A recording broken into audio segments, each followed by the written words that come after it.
Bom dia, Miss.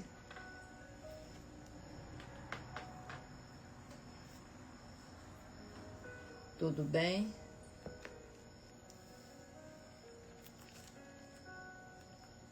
Como é que tá por aí? Bom dia, Ludinha. Tudo bem? Esperar um pouquinho, o pessoal chegando aí a gente já começa.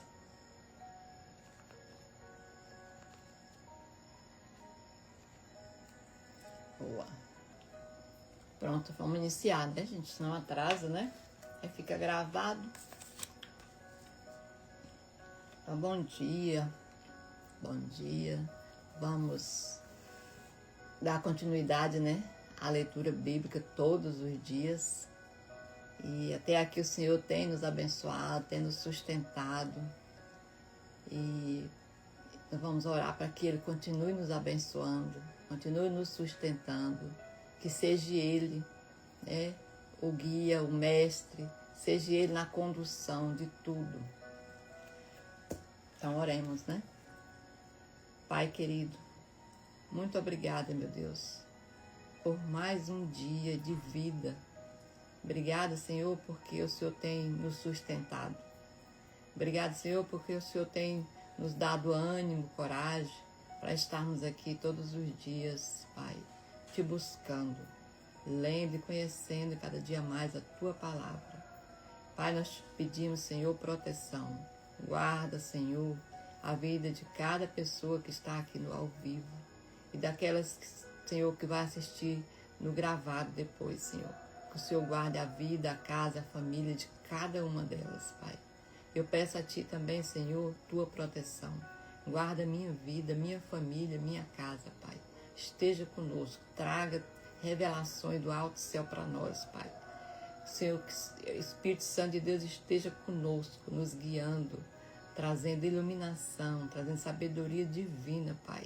Essa oração que fazemos em nome de Jesus, que vive e reina para sempre. Amém. Glória a Deus, né? Mais um dia conhecendo a palavra do Senhor, mais um dia lendo, né, o que Ele deixou para nós aqui. Bom dia, Digé. Então, ontem nós lemos capítulo 1 e 2, né, do livro de Lucas, Evangelho de Jesus conforme a visão de Lucas, né? Então, ontem nós lemos o 1 e o 2, onde falou o 2 é onde Jesus falou sobre o nascimento de Jesus, né?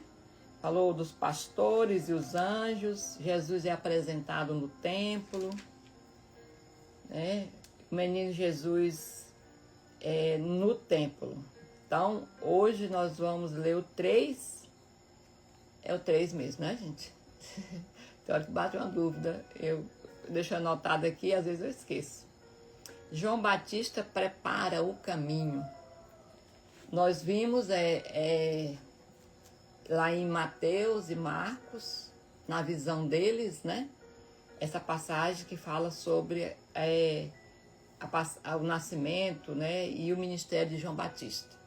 Lá atrás nós vimos o nascimento, né? Que em Lucas, no 1, né? No 1. No 2, sobre o nascimento e o começo, né? Lá de tudo, de João Batista. Agora vamos continuar falando de João Batista preparando o caminho para Jesus, né? João Batista prepara o caminho. Capítulo 3 do Evangelho de Jesus segundo Lucas.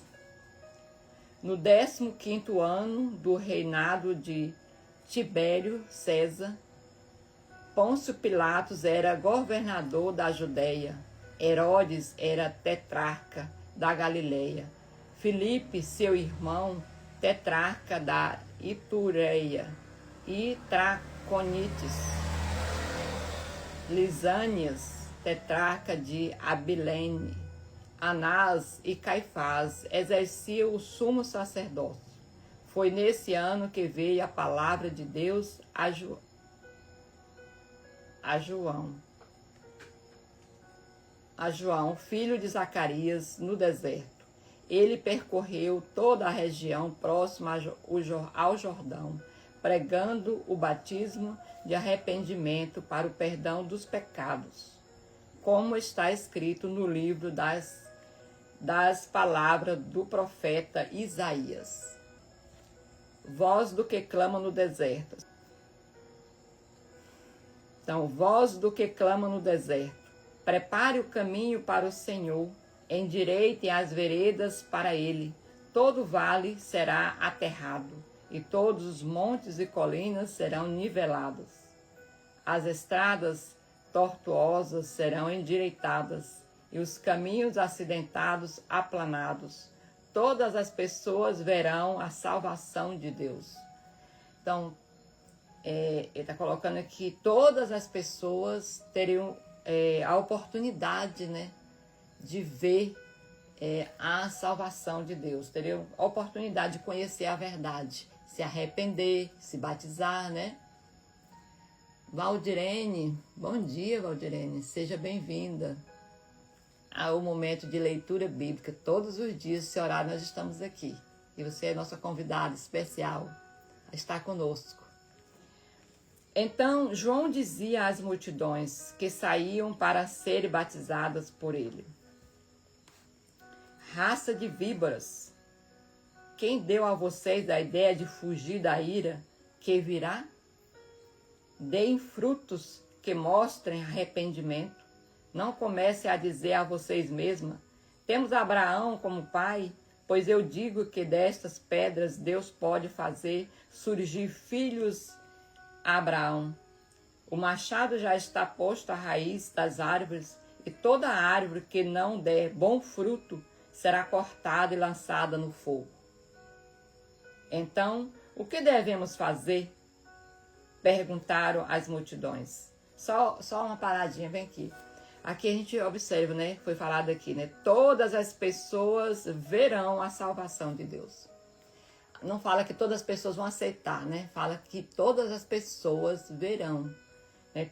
Vão ter a oportunidade, né? E João Batista aqui, ele batizava, né? Mas primeiro as pessoas tinham que se confessar os seus pecados e arrepender, né? Dos seus pecados. Ele está dizendo aqui que raça de víboras, imagina, não era nada delicado, né, esse João Batista. Era bem rústico o homem. Nós já lemos, né, que ele vivia lá no deserto, né, comia mel, né, gafanhotos. Então, realmente, João Batista, ele não era um homem comum, né, ele era considerado um pouco estranho naquela região, com certeza. E até o seu vestuário era diferente. Imagina nós hoje sermos chamados assim por algum líder nosso, né? A gente ia se sentir ofendido, com certeza. Mas ele chamava a atenção para as pessoas, ele não queria só batizar as pessoas. Aqui teria que primeiro ter o arrependimento, né? E aqui quando ele fala, né?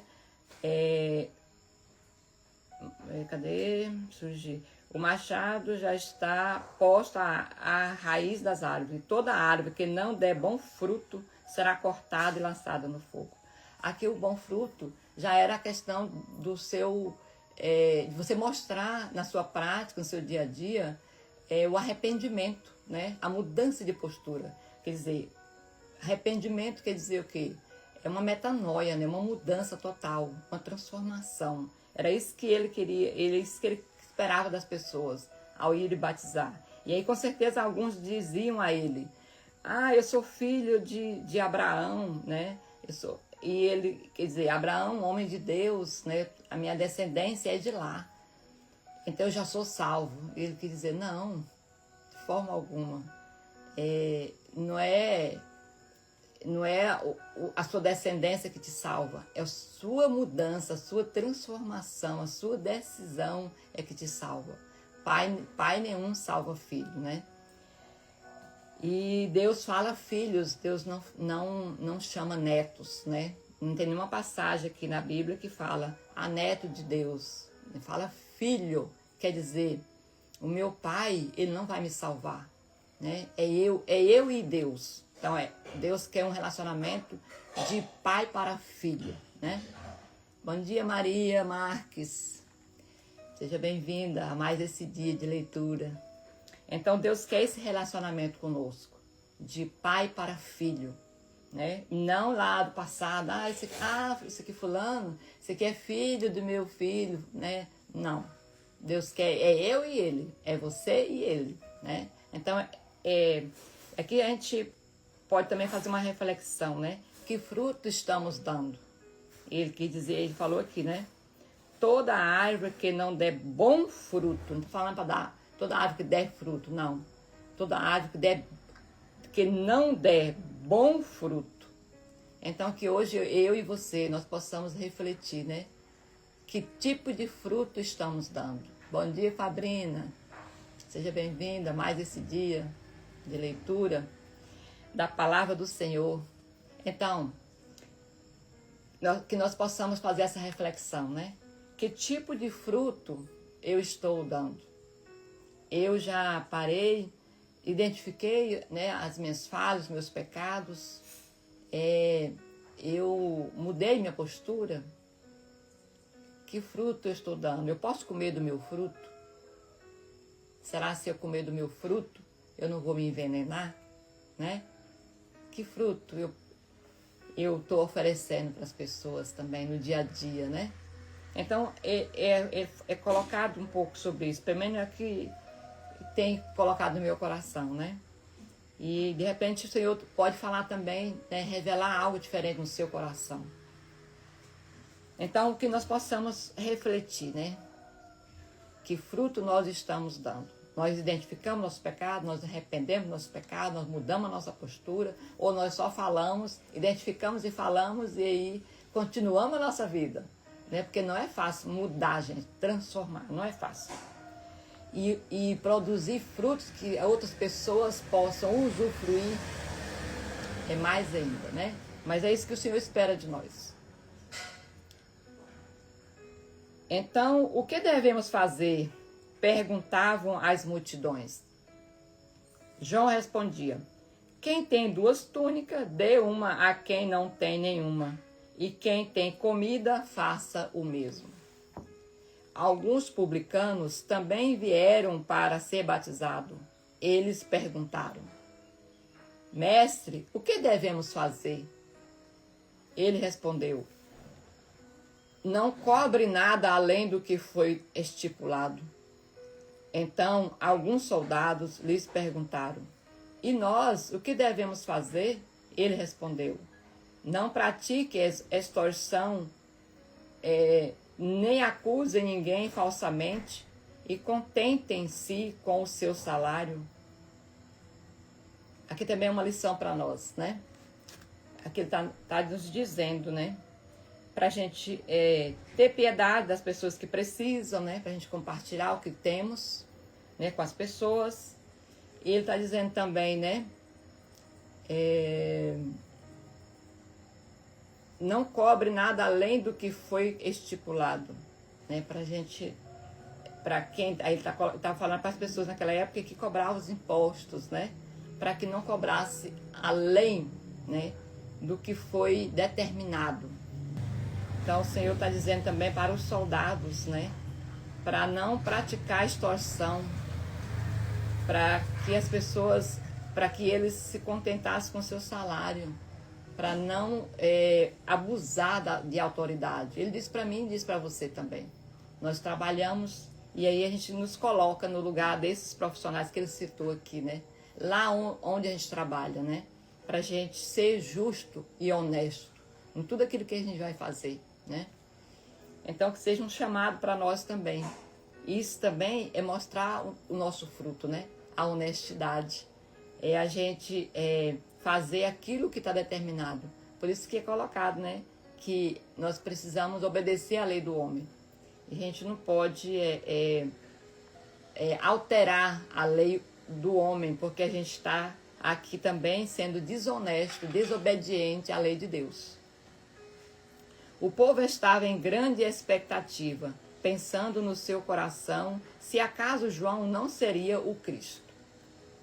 João respondeu a todos: eu os batizo com água, mas virá aquele que é mais poderoso do que eu, de quem não sou digno de desamarrar as correias das sandálias. Ele os batizará com o Espírito Santo e com fogo. Ele traz a pá na mão para limpar a sua eira e ajuntar o trigo do seu celeiro. Mas queimará a palha com fogo que nunca se apaga. Então Jesus, ele está colocando que Jesus, ele vem para corrigir também, né, muitas coisas. Mas Jesus, ele vem trazer para nós o Espírito Santo, né? E nós podemos tomar posse disso, né? Que nós temos o Espírito Santo. E essa permissão quem nos deu, né? Quem foi Jesus. João anunciava as boas novas ao povo, exortando-os com muitas outras palavras. No entanto, quando João repreendeu Herodes, o tetrarca, por causa de Herodias, mulher do irmão de Herodes, e por todas as outras coisas más que ele tinha feito, Herodes acrescentou a todas elas a de colocar João na prisão. Então ele acabou, né? Nós lemos lá em Mateus, essa passagem, que explicou bem sobre isso, né? Porque que Herodes foi preso, né?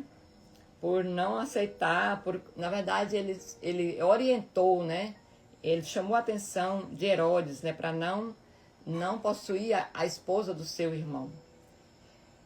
O batismo e a genealogia de Jesus. Aqui é aquela passagem, né? Que muitas das vezes eu pulei e eu tenho certeza que algum de vocês pode ter feito também a mesma coisa, né? Porque não é legal a gente ler isso aqui, gente. Mas que nós possamos ler com outro olhar, né? Com um olhar de buscar realmente a linhagem de Jesus, né? Quando todo o povo estava sendo batizado, Jesus também o foi. Enquanto ele estava orando, o céu se abriu. E o Espírito Santo desceu sobre ele em forma como pomba. Então veio do céu uma voz: você é o meu filho amado, em quem tenho prazer. Jesus tinha cerca de 30 anos de idade quando começou o seu ministério. Ele era considerado filho de José. Aí vem, né? Filho de Eli, filho de Matate, filho de Levi, filho de Melqui, filho de Janai, filho de José, filho de Matatias, filho de Amós, filho de Naum, filho de Esli, filho de Nagai, filho de Maaté, filho de Matatias, filho de Semnei, filho de Joseque, filho de Jodá, filho de Joaná, filho de Ressa, filho de Zorababel, filho de Salatiel, de Neri, filho de Melqui, filho de Adi, filho de Cozã, filho de Elmadá, filho de filho de Josué, filho de Eliezer, filho de Jori, filho de Matate, filho de Levi, filho de Simeão, filho de Judá, filho de José, filho de Joná, filho de Eliaquim, e filho de Meleá, filho de Mená, filho de Matatá, e filho de Natã, filho de Davi, filho de Jessé, filho de Obed, filho de Boaz, filho de Salmão, e filho de Naazon, filho de Aminadab, e filho de Ram, filho de Asron, e filho de Perez, filho de Judá, filho de Jacó, filho de Isaque, filho de Abraão, filho de Tera, e filho de Naor, filho de Serug, e filho de Ragaú, filho de Peleque, filho de Eber, filho de Salá, e filho de Cainã, filho de Alfaxade, filho de Sem, filho de Noé, filho de Lameque, filho de Matusalém, filho de Enoque, filho de Jared, filho de Maalalel, filho de Cainã, filho de Enos, filho de Sete, filho de Adão, filho de Deus. Aqui a gente observa, essa questão da genealogia de Jesus é estudo para uma semana, gente. Se a gente for analisar certinho. O que é correto? Seria o ideal para nós aqui. É a gente parar, pegar duas Bíblias, pegar uma Bíblia, abrir aqui, pegar uma outra Bíblia, abrir lá no começo, né, no Pentateuco, ali para cá, de Gênesis para cá. E a gente começar a investigar, pegar esses nomes aqui e ler lá na história do Antigo Testamento. Vamos tentar fazer isso quando a gente estiver lendo o Antigo Testamento. Nós vamos lendo esses nomes aqui e vamos vendo a história lá. Mas eu quero chamar uma atenção aqui, só essa. Aliás, duas. Lá em Mateus, a genealogia começou falando de quê? Filho de Abraão e filho de Davi, né? Se não me engano. Aqui já começou diferente. Aqui já tem uma linhagem maior, né? Alguns estudiosos que falam o seguinte, que Mateus, ele falou da genealogia de Jesus vindo de José. Puxou a genealogia para o lado de José. E que Lucas já puxou a genealogia para o lado de Maria. Então, tem esses dois lados. Porque sim, nós temos nosso pai, nós temos nossa mãe, não é mesmo? Então, nós temos a família do nosso pai, nós temos a família da nossa mãe. Então, aqui podemos também investigar isso dessa forma, buscando lá no Velho Testamento. Mas uma coisa eu chamo a atenção aqui, que na genealogia de Jesus não existiu maldição. Porque existia muito, né, quando a gente for ler lá no Velho Testamento, a questão de algum pecado tão grande que Deus amaldiçoava, né? Que outra pessoa, né? Um líder lá, tal, acabava amaldiçoando aquela geração por grande pecado que acontecia. Mas na linhagem aqui de Jesus não tem. Então Jesus, ele não veio de uma linhagem amaldiçoada, não. Aí quando ele fala aqui de Adão, a gente lembra lá de Caim e de Abel, né? Que Caim matou Abel, né? E aí, aqui tá falando que ele veio da linhagem de Adão, todos nós viemos de lá, né? Então, mas Adão, depois dessa morte de Caim, que matou Abel, Adão teve outros filhos, né? Está registrado lá em Gênesis. Então, Adão, ele teve outros filhos.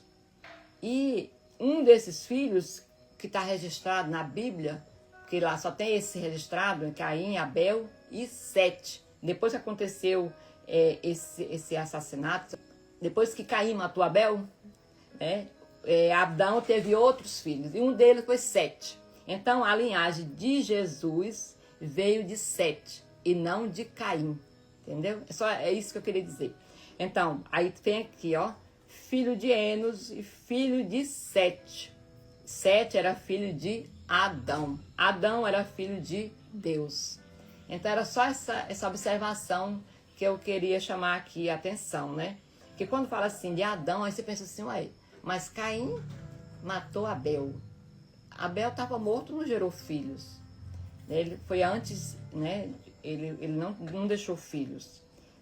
Mas só que lá na frente, a Bíblia registra que Adão teve outros filhos. E um deles é Sete. E Sete está aqui na genealogia de Jesus. Né? Então, assim, teve problemas na linhagem de Jesus, na genealogia de Jesus? Teve pecado, que eram homens, eram mulheres. E quem não peca, né? Bom dia, Silvia, se não for, corrige aí, Silvia Duarte. Então, seja bem-vinda, Silvia, ao nosso estudo bíblico. Então, Teve pecados? Teve, como nós também lemos, estudamos, discutimos lá em Mateus. Teve, sim. Teve até prostituição, teve muitas coisas erradas. Mas Deus quis dizer o seguinte, Deus pega histórias, né, erradas e ele conserta. E Jesus, ele veio de pessoas. Jesus não nasceu assim, puf, do nada, né? Aqui mostra de onde ele veio, né? Puxou aqui desde Adão até ele, o pai, né? José e Maria. Então, nós também somos assim. Nós também temos uma história. Nós também temos nosso passado, né? E o nosso passado diz muito para nós. É bom a gente conhecer o nosso passado. Quando a gente vai fazer alguma terapia, mapeamento espiritual, começa por aí, buscando a sua origem, buscando a sua história, né? Por que eu falei em questão de que a linhagem de Jesus não teve maldição? Porque nós precisamos também investigar a nossa, se não teve, né? Nós não sabemos como que era, porque antigamente, gente, as pessoas faziam consagrações, né, a outros deuses, não era talvez por não conhecer, não era por maldade, não era intencional. Muitas das vezes fazia por não conhecer a palavra, porque a Bíblia, ela não era acessível a todo mundo, né? Eu tenho certeza que meus tataravós, meus bisavós, não tinham uma Bíblia em casa. Eles não sabiam nem ler, né? Então eles já traziam culturas antigas, né? E iam só repetindo aquilo, repetindo como uma verdade. Agora, nós que temos o conhecimento da palavra, nós temos essa obrigação de conhecer essa história, né? Que Deus, os nossos antepassados serviam, né? Será se nós somos consagrados, né, a alguma coisa? Nós não sabemos. Nós precisamos investigar, né? Investigar e a gente cortar, quebrar isso. Porque Jesus, ele veio para nos libertar. Mas nós precisamos confessar algumas coisas, né? Confessar e repreender. Repreendendo em nome de Jesus. E que muitas coisas acabam eliminada da nossa vida. Porque quando você vai fazer uma terapia, você fica horas e horas lá pensando em coisas que aconteceram lá do passado. Porque que muitas coisas da nossa mente, nosso subconsciente, ele só sai depois que a gente acessa ele, né? Então fica uma reflexão para nós, né? Para a gente conhecer nossa história. Não é para condenar, gente, de forma alguma. Ninguém está aqui condenando nada, de forma alguma. Porque nós estamos aqui fazendo valer uma palavra. Deus nos deu a oportunidade de conhecer a palavra. E nossos antepassados, a maioria, não tiveram essa oportunidade, né? Muitas vezes eles fizeram coisas que por não conhecer. Então, o que nós conhecemos, agora nós podemos mudar essa história, certo? Então, a genealogia, ela não é só um montoeiro de nomes aqui um atrás do outro. Não, de forma alguma. Aqui dá pra gente fazer o estudo, ó, buscar lá, filho de Eli. Quem foi o filho de Eli lá na palavra? Né? Por que ele tá aqui registrado? Algum sentido tem. Aí nós vamos ler lá e vamos buscar, vamos pesquisar, vamos investigar. Aí filho de Matate. Aí vamos lá buscar. Quem foi essa pessoa? Né? E aí, nome por nome, gente, nós temos que investigar. E é assim na nossa vida também.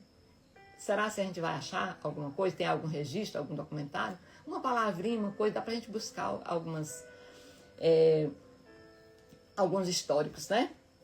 Então, vamos dar continuidade, não é mesmo? Então, a tentação, falamos do batismo, falamos da genealogia, não é mesmo? Então, a tentação de Jesus. Vamos para o capítulo 4, gente, do livro de Lucas. Que hora é essa? Dá tempo.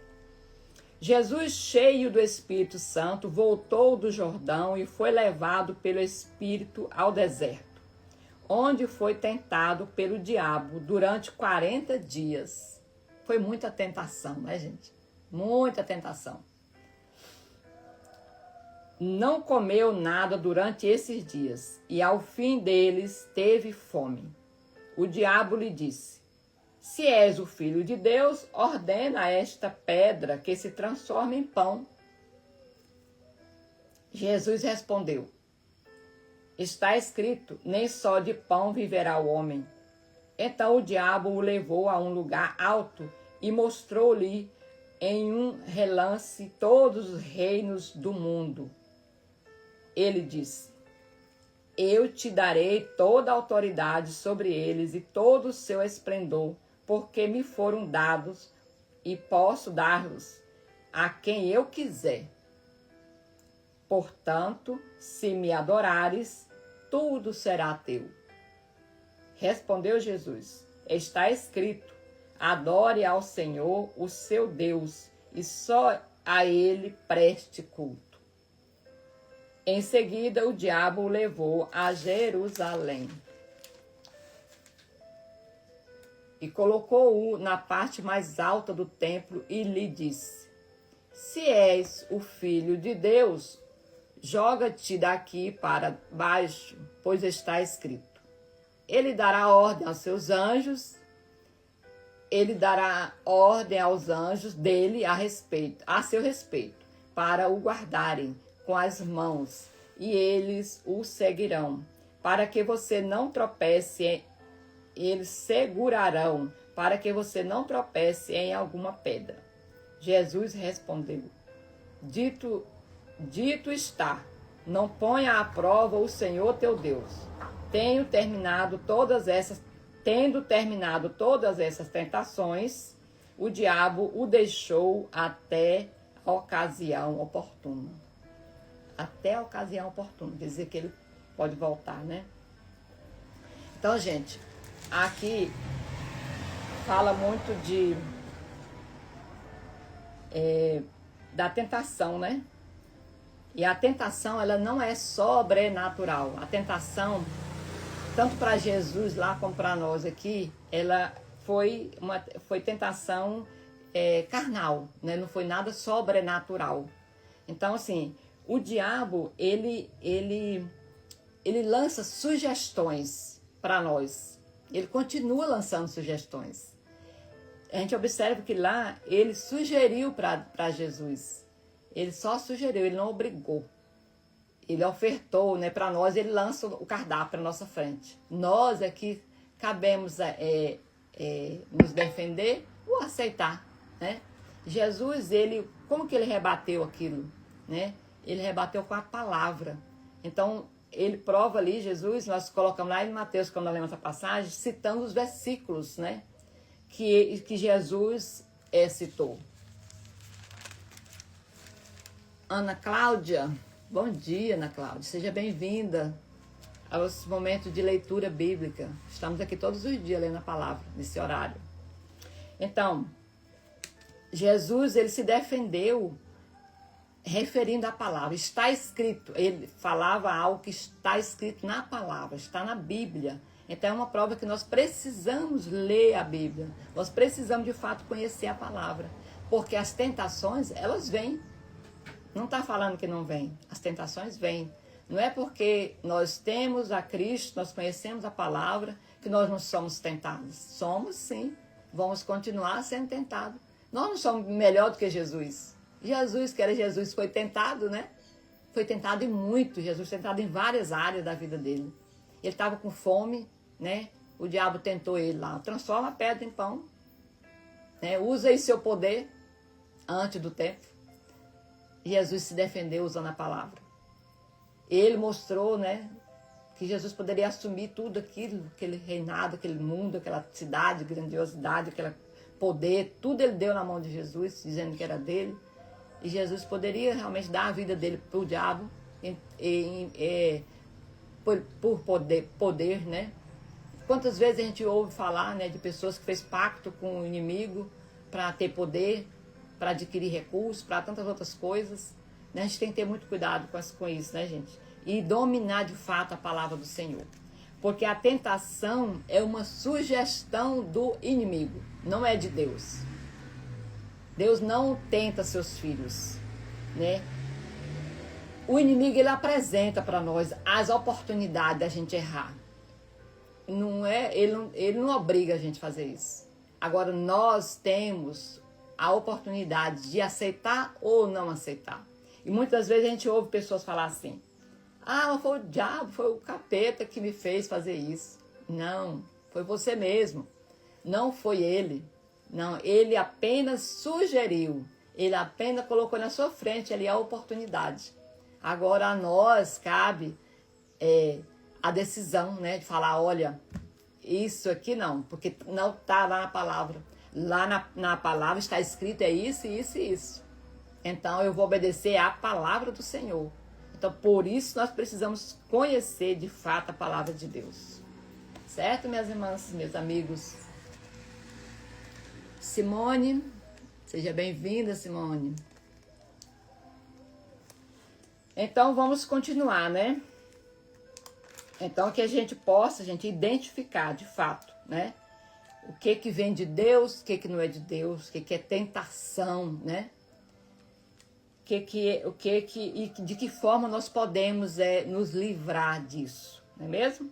Então assim, Jesus, que foi Jesus, ele foi humilde, ele foi batizado, né? Ele fez tudo conforme a lei do homem naquela época exigia. Porque ele não queria ter falha na vida dele, ele queria andar certo, ele queria ser correto, ele não queria ser pego em falhas, né? E ele diz isso para nós também, né? Jesus é rejeitado em Nazaré. Tudo bem, gente? Roberto Moura, seja bem-vindo. Patrícia, seja bem-vinda também, Patrícia. Nosso momento de leitura e algumas reflexões da palavra do Senhor. Todos os dias, 5h30 da manhã, nós estamos aqui lendo a Bíblia, né, buscando uma aproximação mais do Senhor. E você é muito bem-vindo e bem-vindas. Jesus é rejeitado em Nazaré. Jesus voltou para a Galileia no poder do Espírito e por toda aquela região se espalhou a sua fama. Ele ensinava nas sinagogas, todos o glorificavam. Ele foi a Nazaré, onde havia sido criado, e no dia de sábado entrou na sinagoga, como era o seu costume, e levantou-se para ler. Foi-lhe entregue o pergaminho do profeta Isaías. Quer dizer, o livro de Isaías naquela época já estava escrito ali, né? Manuscrito, mas estava lá, né? E desenrolando-o, entregou o lugar onde estava escrito. Então Jesus foi ler, né? O Espírito do Senhor está sobre mim, porque ele me ungiu para levar boas novas aos pobres. Ele me enviou para proclamar liberdade aos presos e recuperação da vista aos cegos, para libertar os oprimidos e proclamar o ano do favor do Senhor. Então, Jesus leu essa passagem, né? E ao ler, o que ele falou? Então, fechou o livro, devolveu-o ao assistente e sentou-se. Na sinagoga, todos tinham os olhos fitos nele. E ele começou a dizer-lhes: hoje se cumpriu a escritura que vocês acabaram de ouvir. Porque isso que está escrito, que ele leu aqui, está escrito lá em Isaías, no Antigo Testamento, que nós vamos ler depois também, né? Conhecer isso. Hoje se cumpriu a escritura que vocês acabaram de ouvir. Todos falavam bem dele e estavam admirados das palavras de graça que saíam dos seus lábios. Contudo, perguntavam: não é este o filho de José? Jesus lhes disse: é claro que vocês me citarão este provérbio: médico, cura a ti mesmo. Faz aqui da tua terra os que ouvimos que fizeste em Cafarnaum. ele estava na terra dele, né? No meio dos seus parentes, conhecidos, amigos, vizinhos, né? Ele continuou: em verdade lhes digo que nenhum profeta é aceito na sua própria terra. Asseguro a vocês que havia muitas viúvas em Israel no tempo de Elias, quando o céu foi fechado por 3 anos e meio, de maneira que houve uma grande fome em toda a terra. Contudo, Elias não foi enviado a nenhum delas, senão a uma viúva de Sarepta, da região de Sidom. Também havia muitos leprosos em Israel, no tempo de Eliseu, o profeta, e nenhum deles foi purificado, a não ser Naamã, o sírio. Todos os que estavam na sinagoga ficaram furiosos quando ouviram isso. Eles se levantaram, expulsaram-no da cidade e o levaram até o topo da colina sobre o qual fora construída a cidade, a fim de lançá-lo precipício abaixo. Jesus, porém, passou por entre eles e retirou-se. Então aqui, gente, Jesus está chamando a atenção. Ele fala aqui, né, que as pessoas ficaram duvidando dela, não é esse o filho de José, né? Lá em Mateus, Marcos fala também sobre isso, até cita, não é esse filho de José, irmão de fulano, ciclano, que as irmãs dele estão no meio de nós aqui. Onde que ele aprendeu isso? Né? Ficaram duvidando dele. Então, ele quis dizer, aí Jesus pegou e colocou aqui na frente, né? Que lá em Elias fala da viúva, né? Da viúva que multiplica, que Jesus, que Deus manda, né? O profeta ir na casa dela e pede para ela fazer um bolo, né? Então, e essa viúva não era lá de Israel, não era do meio deles, né? Então, Elias fez milagre, ajudou as viúvas, mas não as viúvas ali daquela região. Essa viúva aqui era estrangeira, né? Era de fora de Israel. E está falando também do leproso, de Naamã, porque Naamã era sírio. Então, Naamã também não era daquela região, né? Quando o profeta Eliseu foi lá nele, né, e fez aquele milagre. Então, Jesus está dizendo aqui para nós, para mim e para você, que não é fácil você levar a palavra para os seus familiares. Não é fácil você evangelizar pessoas próximas a você. Porque as pessoas duvidam do seu conhecimento, do seu conhecimento não, porque não é o conhecimento, né, gente? É a unção de Deus. As pessoas que estão próximas a você, elas têm dificuldade de reconhecer a unção de Deus que está sobre você. Então, você tem mais aceitação por desconhecidos. Então, Jesus, ele já sabia disso aqui, ele já colocou, né? Ele quer dizer para nós, para mim e para você, para a gente não se frustrar quando você leva uma palavra para o seu cônjuge, para seus filhos, para seus pais, parentes, né? E eles te rejeitam. Então aqui, Jesus, ele mostrou que ele não ficou se vitimizando, né? Eu que não fui aceita aqui na minha terra, né? Muitas vezes a gente fica assim, né? Meus próprios parentes, gente, meus próprios vizinhos, as pessoas da minha cidade, né? Não me apoiaram, e aí fica se vitimizando. E o Senhor está nos confortando aqui, dizendo, olha, ele disse aqui, né, Elias, ele não veio para muitas viúvas, ele veio para uma, e foi a de fora. Eliseu também não veio para todos os leprosos dali, ele veio para um de fora. Quer dizer, se você consegue levar a palavra para um de fora, né, o Senhor vai também ajudar, fazer com que outro de fora traga a palavra para a sua casa, para a sua família. Então, que a gente não deixe de levar a palavra para estranho, para a pessoa de fora, né? Porque tem o Espírito Santo de Deus a providenciar alguém também para trazer para a nossa casa, para nossos parentes. Então, por isso que a gente tem que ficar persistente. Porque quem faz a mudança não é nós, não somos nós. É o Espírito Santo de Deus. É Ele que faz a transformação. Então, dito isso, vamos continuar. Vamos fechar o 4, né? Jesus expulsa um espírito imundo. Deixa eu só...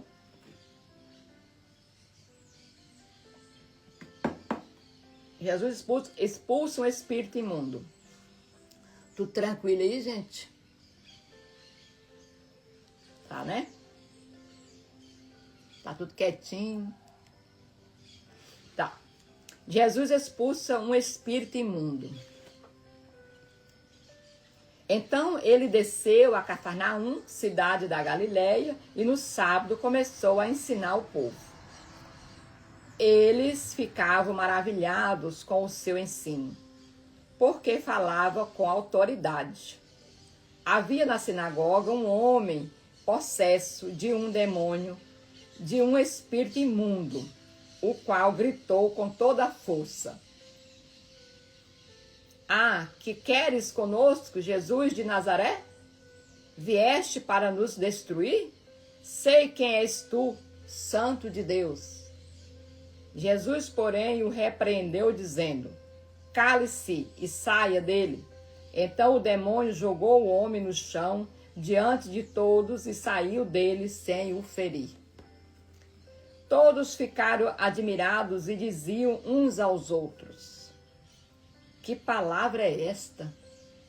Até os espíritos imundos dão ordens com autoridade e poder e eles saem. As notícias a seu respeito se espalhavam por toda a região. Então, a autoridade de Jesus, ela era reconhecida, né? Eles reconheciam que Jesus tinha poder, né? E aqui, quando esse demônio aqui, esse espírito do mal viu Jesus, ele já identificou, né? Que Jesus não era um homem comum. Ele já identificou, já falou ali, né? Quem era Jesus, né? Já gritou falando: Sei quem tu és, porque ele estava vendo o lado espiritual de Jesus. Ele já viu Jesus além de homem. Ele viu Jesus como o Filho de Deus, né? Ele já viu aqui, ó, Santo de Deus. Sei quem tu és, Santo de Deus, né? E Jesus não queria espalhar aquilo naquele momento. Por isso que mandou ele: cala-te. Então, que nós possamos, né, reconhecer Jesus, tanto nos feitos que ele fez aqui, enquanto ministério terreno, mas hoje, né, que ele continua fazendo. Jesus, ele continua em espírito vivo em nosso meio, dentro de nós, agindo, né, fazendo tudo que a gente imagina, ou nem imagina, né, Jesus faz. Ele tem poder para fazer tudo. Jesus cura muitos enfermos e expulsa demônios. Jesus saiu da sinagoga e foi à casa de Simão. A sogra de Simão estava com febre alta e pediram a Jesus que fizesse algo por ela. Estando ele em pé junto dela, inclinou-se e repreendeu a febre, que a deixou. Ela se levantou imediatamente e passou a servi-los. Aqui né, em Mateus, Marcos, tudo falou dessa passagem. Então é algo que chama a atenção da gente. Quando a gente vê, né, tá falando mais de uma vez na Bíblia, com certeza Deus tem um propósito. Deus quer que a gente volta lá, lê e vê: meu Deus, o que o Senhor está querendo? O que o Senhor está dizendo para nós aqui? Traga uma revelação, Senhor. Nos diz, fala para nós o que o Senhor está nos dizendo aqui. Então nós precisamos ter essa humildade, né, de falar: Senhor, eu não entendi, me fala, me revela a tua palavra, porque eu quero entender, eu quero saber o que o Senhor está nos dizendo aqui, o que o Senhor está me dizendo, né? Então é que me chama muita atenção quando fala assim, ó: ela se levantou imediatamente e passou a servi-lo. Então aqui o Senhor está dizendo o seguinte, pelo menos para mim, né, fica claro que ao sermos tocadas por Jesus, nós precisamos servi-lo imediatamente, né? Nós não podemos ser tocada por Jesus e ficar só ali de boa, usufruindo, né, dos benefícios que ele nos dá. Não. a sogra de Pedro aqui, nas 3 passagens que a gente leu, fala que imediatamente ela levantou e passou a servir a Jesus. Que nós também, né, a gente tem esse despertar. Ao pôr do sol, o povo trouxe a Jesus todos que tinham vários tipos de enfermidades. E ele impôs as mãos em cada um deles e os curou. Além disso, de muitas pessoas saíam demônios gritando: Tu és o Filho de Deus. Então eles reconheciam Jesus como o Filho de Deus. Ele, porém, os repreendia e não permitia que falassem, porque sabiam que ele era o Cristo. Ao romper do dia, Jesus foi a um lugar deserto. As multidões o procuravam, e quando chegaram até onde ele estava, insistiram que não os deixasse. Ele, porém, disse: É necessário que eu pregue o evangelho do reino de Deus em outras cidades também, porque para isso fui enviado. E continuava pregando nas sinagogas da Judeia. Então aqui, gente, mostra que todos, né, que buscavam o Senhor, todos, eles que impunham as mãos em cada um deles e os curou. Aqui fala todos que o buscavam em busca de Jesus, que Jesus colocasse suas mãos, eles eram curados, né? E Jesus continua fazendo isso hoje. E a gente continua duvidando, né, gente? Então, assim, que o Senhor aumente a nossa fé, para que a gente continue acreditando que Jesus vive entre nós, que Jesus ele está em nós, na verdade, né? Ele está em nós e ele continua fazendo os mesmos milagres que ele fez no ministério terreno dele, ele continua fazendo aqui hoje. E ele continua falando conosco, né? Ó, pregar na sinagoga da Judeia, pregar em todas as áreas do mundo, que ele colocou aqui, né? É necessário que eu pregue o evangelho do reino de Deus em outras cidades também, porque para isso fui enviado. Então, se ele está em nós, nós somos enviados para pregar o evangelho, né? Nós somos enviados para pregar o evangelho. Então, assim, e o evangelho, gente, ele não veio para um conserto, ele veio para uma transformação, né? E essa transformação tem que partir dentro da gente, né? Nós conhecemos a palavra, isso tem que mudar alguma coisa e nós tem que mudar. Nós não podemos continuar do mesmo jeitinho, porque senão não valeu nada, né? A gente só leu e pronto. Então, e uma delas é a gente sentir o desejo de falar com outras pessoas da palavra de Deus. Amém? Glória a Deus por mais um dia, né, gente? De leitura da palavra do Senhor. Obrigada mesmo. Obrigada aí pela paciência de vocês, né? E que o Senhor esteja colocando o desejo, né? Aumentando a fome e a sede pela palavra dele. Que todos os dias ele nos dê vida, saúde, para que possamos estar aqui, né? Lendo até a gente concluir toda a Bíblia. Nós já lemos Mateus, Marcos e chegamos e lemos até o quarto capítulo do livro de Lucas. E amanhã daremos continuidade, né? 5, 6, se Deus permitir, até o 7, não é mesmo? Então, vamos orar, né, gente? Tudo bem aí com vocês? Tudo bem? Amém, gente. Obrigada pelos retornos, gente. Então, vamos colocar, né? Pai Celestial, obrigada, meu Senhor, por mais essa oportunidade, meu Deus, de ler a Tua palavra, Senhor. Obrigado pelas Tuas revelações a nossos corações, meu Deus. Nós te pedimos, Senhor, que o Senhor nos dê sabedorias dos altos céus para que possamos colocar em prática, Pai, tudo aquilo que o Senhor colocou na Sua palavra, tudo aquilo que nós lemos, Pai, que nós possamos, Senhor, ser útil no dia a dia, levando a Tua palavra para outras pessoas. Que o Senhor nos dê sabedoria, nos cubra, Senhor, com as Tuas bênçãos, nos levando às pessoas que o Senhor deseja que nós apresentamos a Tua palavra. Essa é a oração que fazemos em nome de Jesus, que vive e reina para sempre. Amém. Que o Senhor esteja na vida de cada um. Que o Senhor nos abençoe. Que tudo que a gente venha fazer hoje seja visto e aceito, né, pelo Senhor. Que Ele se agrade das nossas atitudes. Amém?